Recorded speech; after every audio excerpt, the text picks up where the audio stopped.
Kaylee Cuoco and Sam Claflin star in the MGM Plus original series, Vanished. When the man Alice loves disappears on a train to the south of France, every romantic memory becomes evidence. Every intimate detail, a potential threat. She thought she knew everything about him, but she may not even know his real name. 4-part thriller Vanished premieres February 1st on MGM Plus. Finding the truth is a dangerous affair. It's football season, and you can now get almost anything you need for game day delivered with Uber Eats. What do we mean by almost? Well, you can't get a running back delivered, but you can get baby back ribs delivered. A strong defense? No. A strong deodorant? Yes. The 6-pack of abs? Nope. 6-pack of beer? Yes. Get almost anything for game day delivered with Uber Eats, official on-demand food delivery partner of the NFL. Order now. Alcohol 21 plus and in select cities. Product availability varies by region. See app for details. The world moves fast. Your workday, even faster. Pitching products, drafting reports, analyzing data. Microsoft 365 Copilot is your AI assistant for work. Built into Word, Excel, PowerPoint, and other Microsoft 365 apps you use, helping you quickly write, analyze, create, and summarize, so you can cut through clutter and clear a path to your best work. Learn more at Microsoft.com/M365 Copilot. I'm Iceland Green, and this week on Unpacked, we're heading to Iceland, but not the way you might expect. Because while millions flock there annually for the Golden Circle and the Northern Lights, we are exploring how to experience this Nordic nation like a local. Our guest knows Iceland better than almost any other travel writer. Ali Wunderman, a 4th-generation San Franciscan, has written for National Geographic, Vogue, and Afar. She's also authored an Iceland guidebook, so yes, as the old saying goes, she has literally written the book on Iceland. Ali has been visiting the country for over a decade, and it all started with a solo birthday trip back in 2014, which you'll hear about shortly. So Ali has witnessed Iceland's transformation from a place that was actually left off maps to a tourist hotspot. And today she's sharing her insider knowledge on connecting with the real Iceland off the beaten path.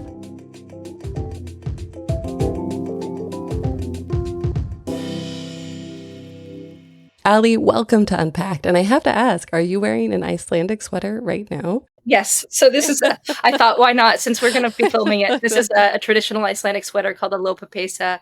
It's made from sheep's wool. Even though San Francisco, where I live, is not the warmest city in the world, it is still too hot for California. But it's incredible. Generally, it's made by a woman in your life, by your mom or your grandma. They do sell them now. But when I went, they were tough to find an authentic one, not made in a factory, but made by someone. They now have a women's cooperative where they sell them in Reykjavik. That's amazing. They're totally leaning into it. And they're really, really good for Icelandic weather with the wind and the chill and the cold and how quickly it changes. The Icelandic sheep's wool is meant for that environment. It is the perfect piece of clothing for Iceland, and I highly recommend it. And also, even still, Icelandic people will think you're Icelandic if you wear one, so okay. It's a good way to get in. It is. Who made yours? I actually did buy this at the Collective. I don't remember the name of the person who made it, but the other one that I had was made by my former boyfriend's grandmother. Oh, that's so cool. So it sounds like you've been visiting for nearly a decade. So what took you there on that very first trip? What was that experience like? And would you say that you did the usual, kind of first-time tourist things? So my first visit to Iceland was 2014. So it's actually been 11 years, a little bit over a decade. And I first went because they produced the best tourism video I've ever seen. The tourism board just knocked it out of the park. They had this video with an Icelandic singer. Jungle Drum was the song, and it was so upbeat and so fun, and it showcased all these aspects of the country. And I thought, I just need to go there. I need to see this place. And people weren't really going there yet. It was still very hard to get to, especially from the West Coast, which is where I live. And I thought, you know what could be better than a solo birthday trip? So I went in September, and I just wanted to check out a place that I didn't know anybody who had been. And I wanted to see if that video held everything to be true. So it was really fun. And I've done solo birthday trips a lot since then. Highly recommend it, especially for women. Yeah, that's a great tip. And I as it pertains to what I did while I was there. So it was a little bit unusual for me because during I didn't want to do the regular tourist things, but there also weren't really a ton of regular tourist things at that point. It wasn't a heavily trafficked destination. And I was interested in doing a lot of cultural things. I think most people are really drawn to the landscape, to the nature, to the natural phenomena. But I really wanted to participate. In September, they have something called retier, which they take the sheep from the highlands down to the farms for the winter. And they ride horses to do it. And I'm a big horseback rider, so I wanted to herd the sheep with them. And there's no tour that does, perhaps now, but that certainly not then. But in the process of researching my trip, I actually connected with an Icelander and we began dating. Oh. So when I first got to Iceland, I had basically a local guide. I had someone to show me well off the beaten path what Icelanders do. But my activities were, I wanted to go horseback riding. So I booked a 2-day riding trip in South Iceland with Eldhistar. They were amazing. My first time ever falling off a horse. Oh. But you don't fall very far on those horses. So it's okay. I did end up seeing the Northern Lights. I got very lucky. There was a solar flare. September is not usually the time for them. And they came out for my birthday. So that was a really special experience. And I didn't do too much I didn't do the Golden Circle. I didn't go to Vik. I didn't do a lot of the touristy things. I did walk around Reykjavik and see everything in 15 minutes that it takes to walk around Reykjavik. But my boyfriend at the time, he lived in Isafjordur in the West Fjords. So I spent a bit of time up there. Really got to love that region. So it was a mix of doing touristy quote unquote things and doing my thing. Yeah, absolutely. I mean, it sounds like that's the ideal situation, is that you just start dating somebody who Yes. can show you immediately the best of the country. I highly recommend it. And if you're American, marry them. Get that EU passport. I love you. Seriously, especially right now. Yeah, exactly. Well, that tourism video that took you in, was that the one that they were using to basically try to help rebuild the economy through tourism? Exactly. They had the financial crisis in 2008 where their banks collapsed, and Iceland said, you're going to jail for that. They were the country that said, no, you don't get to take our money and swindle us like this. And then they had the famous eruption of Eyjafjallajökull, which I butchered the pronunciation. That was amazing. That was so good. Woo. Icelandic's a little easier to pronounce than we think. But so they had this eruption. So they were on the world stage in a way that people were seeing them for the first time. The island is often left off of maps. It's just forgotten about in maps of Europe. There's no Iceland, but they'll still have Greenland. So Iceland was excited to be getting some attention, even if it wasn't for great reasons or if it was for controversial reasons. But yes, they released this video to try to say, hey, we're here. We're a fun place to visit. We're a friendly place to visit. And it worked very well on me. Kudos to their marketing team for putting that together because it was effective. It sounds like it. And now we're sitting here 11 years later where they're seeing maybe the downside of some of the results of that marketing. Yeah, they did too good of a job. All right. Well, thank you for answering that question, but going back to what kept you returning, Yes. like, what is it about this place that really captured your imagination? From the first time that I landed at Keflavik, I felt like coming home. It was a strange feeling of just comfort and like I had a place there, which is, it's obviously a very beautiful place. The landscapes are stunning. The midnight sun, the aurora, you really can't go wrong when it comes to the natural elements. And I love the birds. But really it was an alignment of values. And culturally, I felt like it was a place I felt very comfortable being in. Iceland is quirky.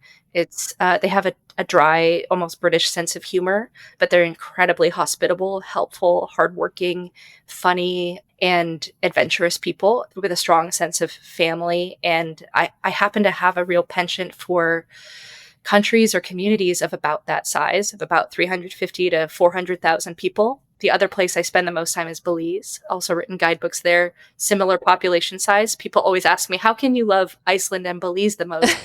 I say, look at the population size. People know each other. They take care of each other. And even if you're a tourist, they'll help you. But I just found that culturally, I felt like this was a really interesting place. Loved the history, loved the emphasis on protecting and conserving nature, and I just kept wanting to go back. Yeah, wow. When did you write your first guidebook? Oh, that came out February 2020. Oh no. Oh, I'm sorry. So I wrote it in 2019. It launched really, really poor timing. It came out with photos in February 2020. But it happens. It's okay. Yeah, I'm sure the reprints will do or They'll do have just done. fine. Yeah, just fine. exactly. So that's okay. It happens. So that's when I did that. And the first time I wrote about Iceland would have been 2014, 2015, right when I went. Okay. Well, so you've had this front row seat to the tourism industry basically growing and developing and turning into something, and then kind of maybe tipping over into the dark side a little bit. So how have you seen it change, and how has the way that you travel within Iceland changed because of that? So when I first visited Iceland, what I noticed was there was a sense of freedom. With a small community like that, it comes with a high amount of accountability. It's hard to get away with stuff there. People know what you're up to. So because of that, there weren't a lot of strict rules around tourism in place, because people would look out for each other, and because you couldn't really get away with doing something that was against the rules. So there weren't strict rules and enforcement. That's changed. That's just a natural effect of when you go from a population of 300,000, 350,000 to 1 million in a season. There has to be rules in place, and people don't know the culture. They don't know the sensitivity, the fragility of the ecosystem. And so I feel like Iceland's done a really incredible job of creating infrastructure that supports tourism without impacting the locals' lives negatively to a degree. I mean, change is always difficult, but it's things like when I first went, it was possible to pull over on anybody's land, anywhere really, and camp there. Okay. Now that's not a thing. You have to go to a campsite and pay for it. Yeah. And you can sleep in a camper van, but generally now there are designated camping areas, and you go to those and you pay for them. And I think that's reasonable given the number of people visiting Iceland and on the roads there. Yeah. So I've obviously, as those changes have happened, I've gone along with them, and that's just how it is. But it's also come with a lot of positive things, like roping off areas to protect wildlife, to protect moss, to protect tourists. More signs are going up, and we all heard about this unfortunate incident with a young girl on Reynisfjara Beach recently. They put up a new sign basically every year saying, "Don't go in the water, don't go in the water," and in a million different languages. And those weren't there in that number. So it's things like that have changed. But in terms of the way that I engage with Iceland, I would say that I probably don't visit the most touristed sites anymore, or I don't do it during high season. I'm not a big fan of crowds to begin with, but also Iceland has so much to see, and they have done a great job of reinforcing the places people might go to. So they're anticipating movement from people, and I think that's really clever. Because a lot of countries, when they see a rapid rise in tourism, they don't know how to deal with it. Yeah. Okay.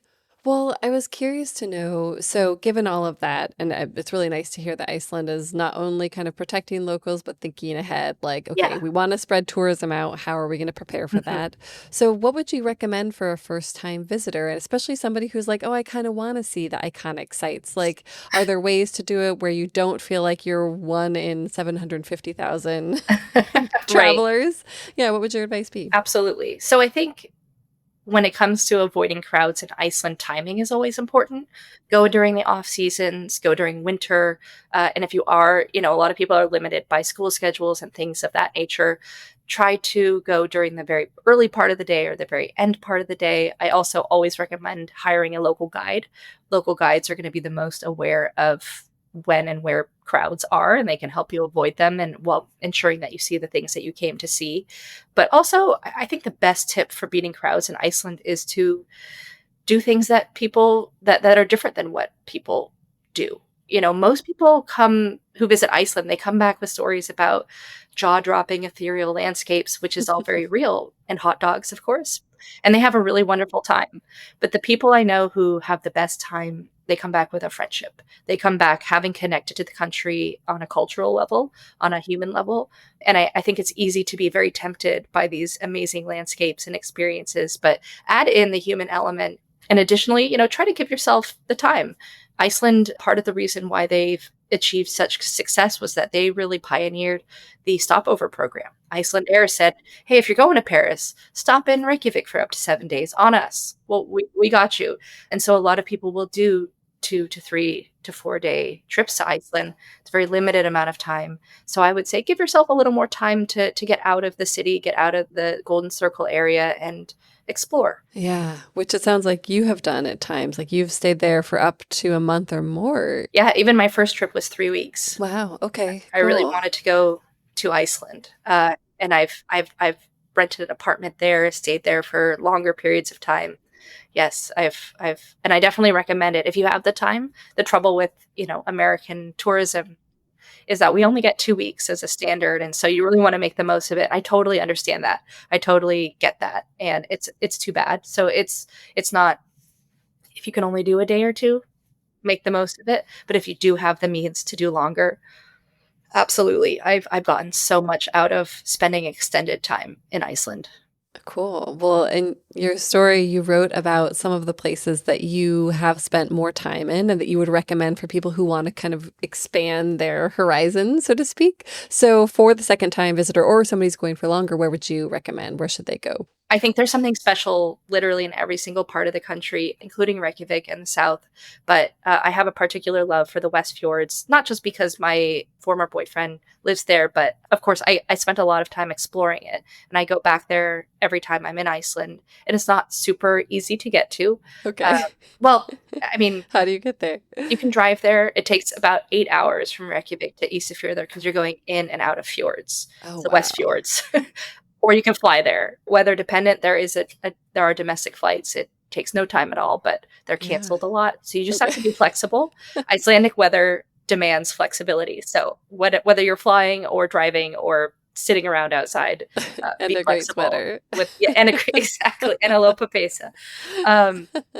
So I recommend going up to the West Fjords. You don't even have to go all the way there. You can go to the Snæfellsnes Peninsula, which is just south of the West Fjords. It's utterly beautiful. You'll see those famous Icelandic mountains. You can see all the way to Greenland. But get into the West Fjords if you can. They're off the ring road. If you're going to do the ring road, take the time to stop in Akureyri. That's the largest city outside of Reykjavik. It's in the north. And it's really cool town. They have a restaurant that's known for a hamburger with fries inside of it. Well, I'm there for that. For exactly. Sure. Yeah. And then the East Fjords, you have Egilsstaðir. Oh, I can't say that one well. Egilsstaðir. And then Hofen, they have a lobster festival. They have their own natural hot pools over there. That's probably the least visited area, is the northeast corner. And there's some really cool geothermic activity there. There's interesting people, of course. And there's the lobster festival. So, and then of course there's the Highlands in the center of the country. Yeah. How are those different, would you say, from like a visual, even just visually? The Highlands are a desolate tundra-like environment devoid of settlements. So the whole circle around Iceland, you will find towns eventually. You'll go a lot of distance without seeing anything, but the Highlands that is it for intrepid travelers who are looking for an adventurous, remote, utterly stunning, but hard to access and hard to navigate environment that it is not for beginners. Okay. What do you do there? Is it kind of like I don't know, off the grid camping type Exactly. thing? It's Yeah, a okay. 4x4 up there, and you'd be camping. A lot of people who are passionate about photography love going up there. It's an outdoor adventure destination, not in the sense of skiing or anything like that, but hiking and exploration. Is there much in terms of infrastructure? It kind of sounds No. like nothing. No. So you It's not just off the beaten path. It's its own path. Yeah. And it's the kind of path you have to want to walk. And if you aren't sure if that level of activity is for you, it's best to really look into it, because it's one thing that the increase in tourism has done for Iceland is really put a strain on their volunteer rescue system. Icelanders like to help people. And when you get lost in the wilderness, they will do everything they can to come rescue you. This was part of how they really improved their infrastructure around tourism, was with signage, and staying on the path is very important because it's extremely easy to get lost. It's extremely easy to succumb to unexpected weather, which is all of Iceland's weather. And then it lands on the rescue team, which are a group of volunteers in the country that will come out and save you. And sometimes it can negatively impact them. So I would just say, if you want to go deep wilderness, hire the right guide, hire it. Do not do it by yourself if you don't know what you're doing. That's a great second visit activity. Okay, I like it. I mean, it sounds fourth. Yeah, I'm thinking maybe fifth or sixth even. Yeah, when you run out of other things. But it's beautiful and worth it, but it's not for everyone.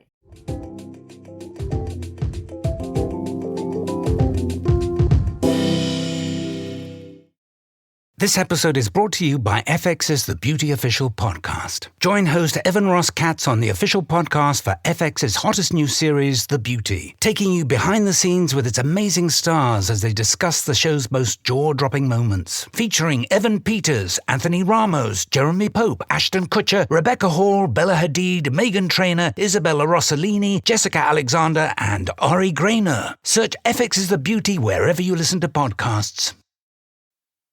This episode is brought to you by Indeed. Stop waiting around for the perfect candidate. Instead, use Indeed sponsored jobs to find the right people with the right skills fast. It's a simple way to make sure your listing is the first candidates see. According to Indeed data, sponsored jobs have 4 times more applicants than non-sponsored jobs. So go build your dream team today with Indeed. Get a $75 sponsored job credit at Indeed.com/podcast. Terms and conditions apply.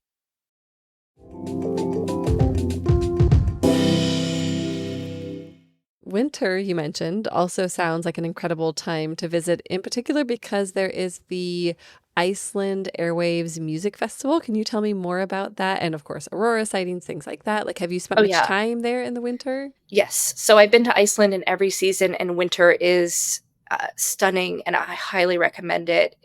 There's a lot of darkness, but it's cool. It's interesting, obviously, for Icelanders who have to endure the entire winter. Many of them don't. A lot of them, if you want to meet Icelanders in the winter, go to Thailand.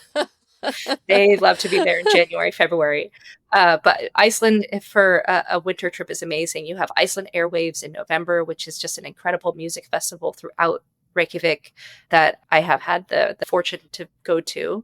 And then, of course, the aurora isn't, a lot of people don't know this just because it's really about physics, but the aurora is not visible during periods of high sunlight when the Earth is tilted that direction. So it is only visible during the dark months, and it requires dark sky to see, and it requires no clouds to see. So going aurora hunting in the winter is an amazing experience. Don't expect it to happen on the first night. It may not happen at all. I've been there many times in the winter and not seen them.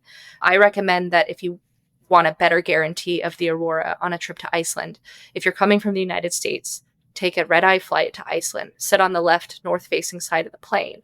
You're above the clouds. You have a much better chance of seeing, and I have on Icelandair seen the aurora multiple times from that side of the plane. And the pilot will usually point it out.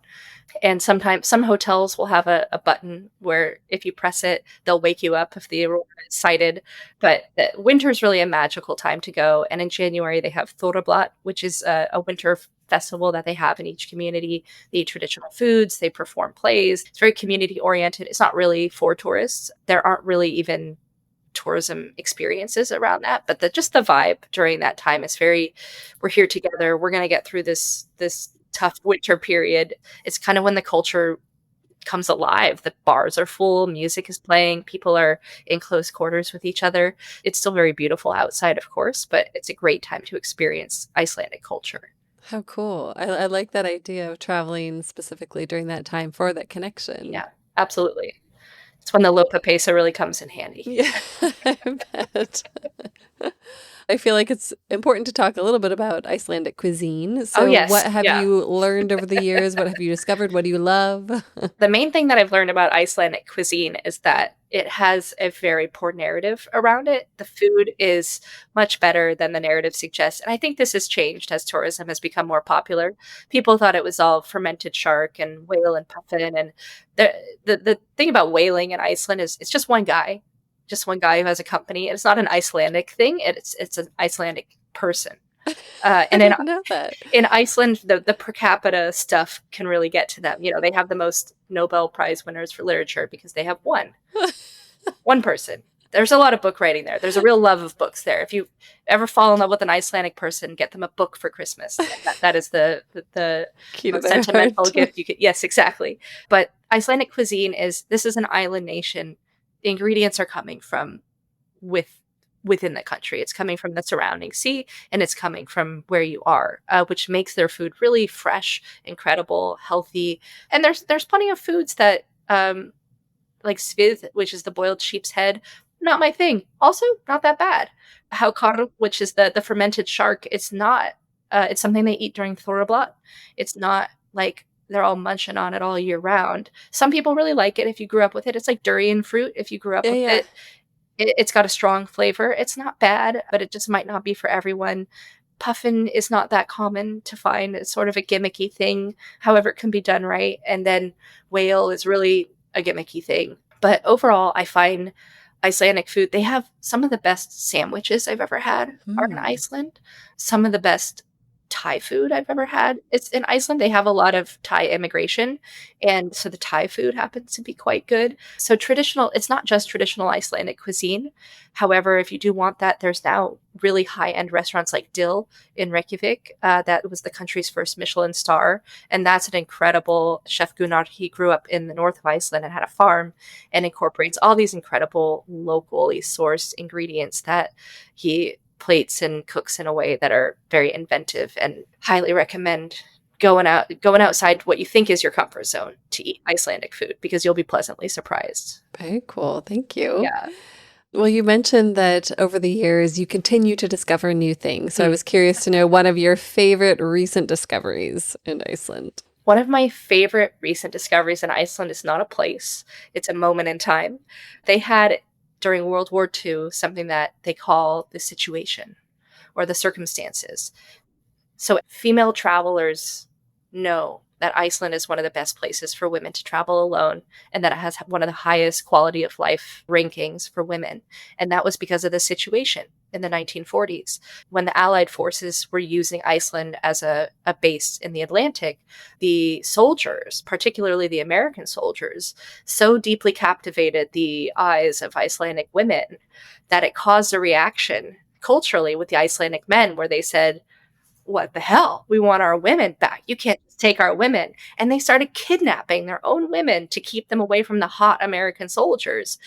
And there was a backlash against that, a reckoning, where Iceland looked at itself and said, this is not how we treat women. We cannot do this. And thus became the first country in the world to have a female prime minister, the first country in the world to have women on money. It is a very women-friendly country now, and that was because they had a reckoning with themselves as a result of hot American soldiers. So there's also still, as a result of that, a bit of love for American culture. You can see it in the cars, the music, and that the situation helped inform the progressive place that Iceland is today. So it's not a thing that you can go out and see on a tour, but you will notice it in the regard that the country has for women.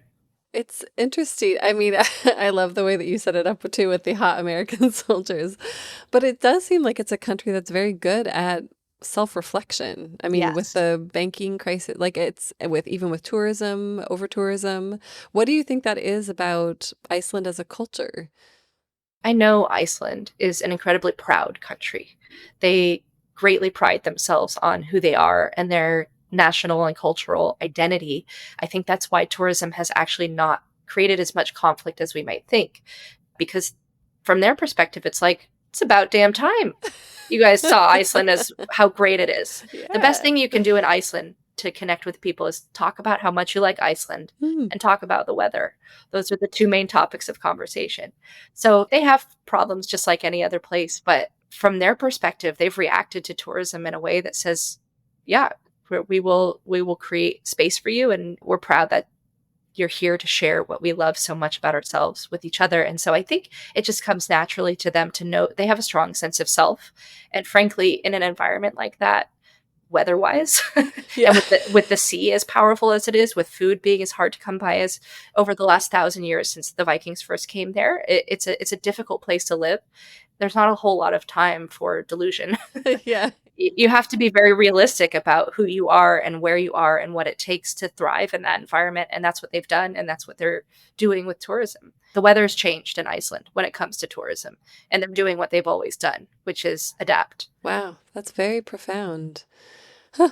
I had a good friend who was Icelandic, and as you've been talking, I've been thinking about her because I didn't know she was until one day I heard her on the phone and she was speaking Icelandic to her mother, and I was like, "What is coming out of your mouth?"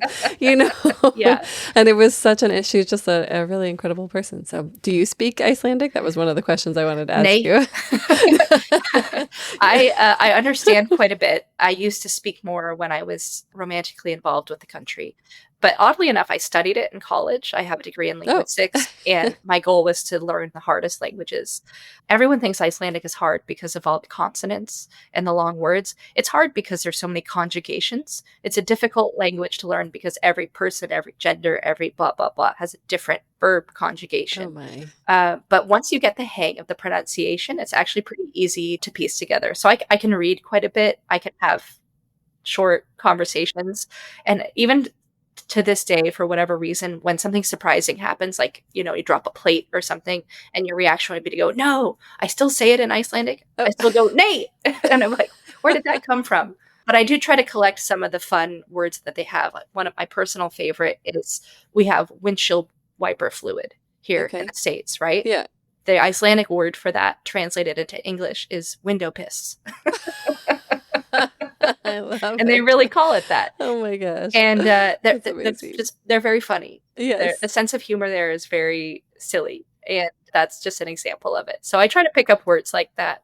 But I would love to fully learn the language. I need to go back and immerse myself again. It sounds like it. That's the trick. Yes, exactly. With any language, right? It's hard to do without being there. It's just like there's no motivation to do it in quite the same way. But even though they all speak English, it's not like other countries in Europe where they also speak English. If you speak a little bit of Icelandic, they love it. Okay. If you try, you will get a good reaction from locals. However, you can still have a conversation in English. Okay. With anybody. If you had to pick a couple of words to share with people to try to start a conversation, what would you suggest? So do you remember when Iceland was in the World Cup? Yes. And 10% of the country was in France to see it? So the chant was, "Out from Iceland! Let's go, Iceland!" They would probably love that. Okay, that's a great one. But I also recommend listen to Icelandic music. There's a lot of great Icelandic music out there, and pick up some of the words from that. One of my favorites is a kid's song, Gladasti hundri heimi, is happiest dog in the world.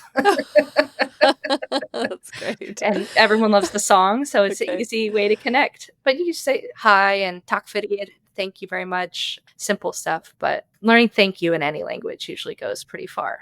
Right. Yeah. It's just like a simple way to say, like, I recognize that I'm on your turf. Yes. Like, and thank you. Yeah. Exactly. Oh, that's wonderful. And it's easy. Yeah. Not Tak. one that you'll forget. Yeah. Yes, Tak. yeah. And it's also the same in Denmark, Sweden, and Norway. So There you go. It you goes get a 4 long way. countries in one fell swoop. Yeah. Well, I'd love to close with any final tips that you have for people. You mentioned some kind of outdoor tips in terms of like how to be respectful of the culture, Yes. but cultural etiquette tips, what should travelers know before visiting? So I think the basic tips for visiting Iceland are you're welcome to come. They welcome tourists. I think there's just a couple of things to know. Like when you're driving down a road, don't stop in the middle of the road or even pull over to take a photo. A lot of car accidents happen this way. Go to a designated pullout. This has just been a big thing that's changed with the rise in tourism. That's noticeably changed. Obviously, I mentioned before, but stay on marked paths in nature. I'll never forget the heartbreak of watching a tour bus of like 100 people unload at the Glacier Lagoon and just crush nests full of Arctic tern chicks. They're ground nesting and you can't see them by evolution. So it's not worth it to go off the beaten path because you might cause some real destruction. Just stay on the path, read the warning signs. They're there to save your life. If you see 10 warning signs in a row, that's not a challenge. It's information. Don't stack cairns. Don't just stack the rocks. That's been a big issue lately. People stacking rocks. Just don't do that. They don't like it. And then culturally, it's still very much you're required to shower before you get into a pool or a hot pot. And you have to do it naked. And you might even get someone local instructing you on how to properly bathe yourself. Icelanders do not have that American sense of shame around bodies and sex. And so it's perfectly normal for that interaction to happen. And just go with the flow. Just enjoy the experience of being somewhere else and experiencing that culture. Okay. Don't get creeped out when someone's like, no, you need to scrub here. Yeah, that has happened before. And they're separated by gender. So it's, it's not a lurid experience. Of course. Okay. In Iceland. Wonderful. Well, thank you, or tak, Ali. Tak Vidi. This has been really an illuminating conversation. So I really appreciate you taking the time. Thanks so much, Iceland. It's really fun to be here and to think about my favorite place. And that brings us to the end of our journey through Iceland with Ali Wonderman. In the show notes, you'll find a link to Ali's afar.com story about Iceland, as well as her guidebook and her recommendations for Icelandic music to get you in the mood.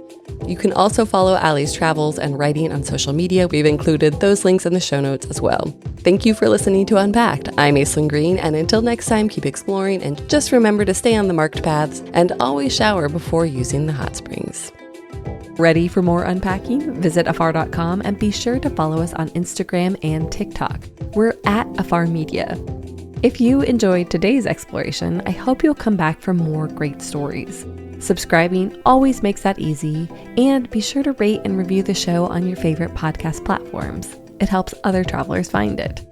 And if you want to ask a question or suggest a topic for coverage, you can leave us a voicemail at the link in the show notes or email us at unpackedafar.com. This has been Unpacked, a production of Afar Media. The podcast is produced by Aislinn Green and Nikki Galteland. Music composition by Chris Cullen. And remember, the travel world is complicated. We're here to help you unpack it.